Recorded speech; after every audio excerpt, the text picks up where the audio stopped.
Reports of waning vaccine-induced immunity against COVID-19 have begun to surface. With that, the comparable long-term protection conferred by previous infection with SARS-CoV-2 remains still unclear. Having SARS-CoV-2 once confers much greater immunity than a vaccine-induced immunity. Hi, welcome to your own YouTube channel SocialBavla. I have been getting lot of questions on the subject, and let me explain this in layman's language by this simple video. In this clip, the man go on punching on the punch bag is like a man who is trying to acquire vaccine-induced immunity, meaning artificial immunity through different kinds of vaccine: Pfizer, Moderna, Sputnik V, AstraZeneca, etc.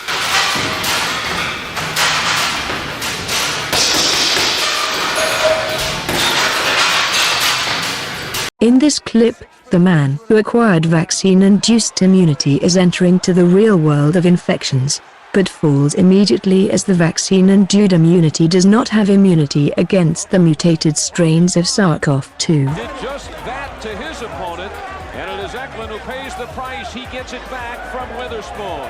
What a shot by Witherspoon, and it decks and knocks Eklund out. Erring by chance would be less than 1 in 1,000.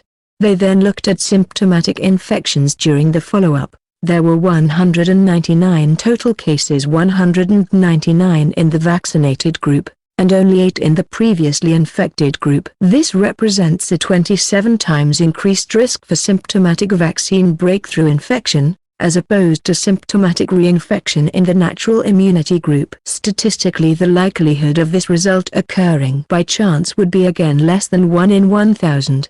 Now there were 9 cases of COVID-19 related hospitalizations, 8 in the vaccinated group and only 1 in the previously infected group. No COVID-19 related deaths were seen in either cohort. Next day matched 14,029 people who were previously infected with people who had been previously infected then subsequently got vaccinated. 81% of this group have their single-dose vaccine after their positive RT-PCR test. When they analyzed all the data, they did find a trend towards reduction of risk of infection, but it did not achieve statistical significance. That may be due to the fact that there were small numbers of reinfections in both groups.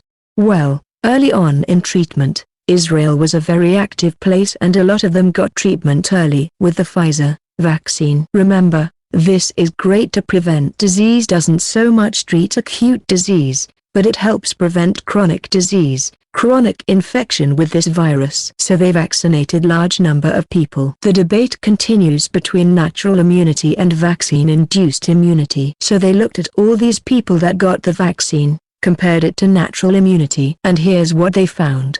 1. That vaccine immunity, those people that got the vaccine were 13 times more likely to develop reinfection. And this is what the Delta and Mu variants than those with natural immunity, 13 times. 2. They were 7 times more likely to develop symptoms once they got it. Remember, some people can be asymptomatic.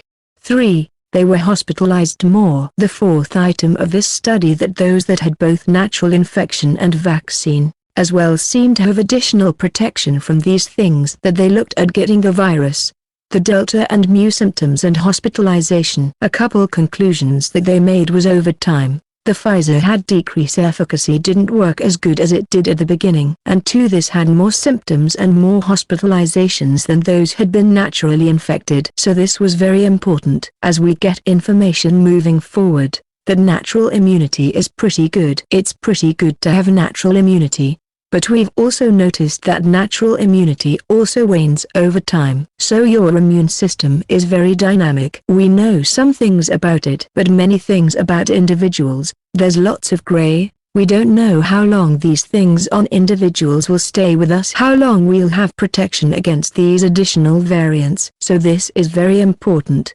because now they're talking about who should take a booster and who shouldn't take a booster. Please note that now, they're not recommending that you go out and get infected. Please don't do that, that may be very risky. If you like our SocialBavla YouTube channel, please don't forget to subscribe the SocialBavla YouTube channel and press the bell icon. If you liked the information, please press the like button. Please don't forget to comment down below. If you have any comment on the content, thank you very much.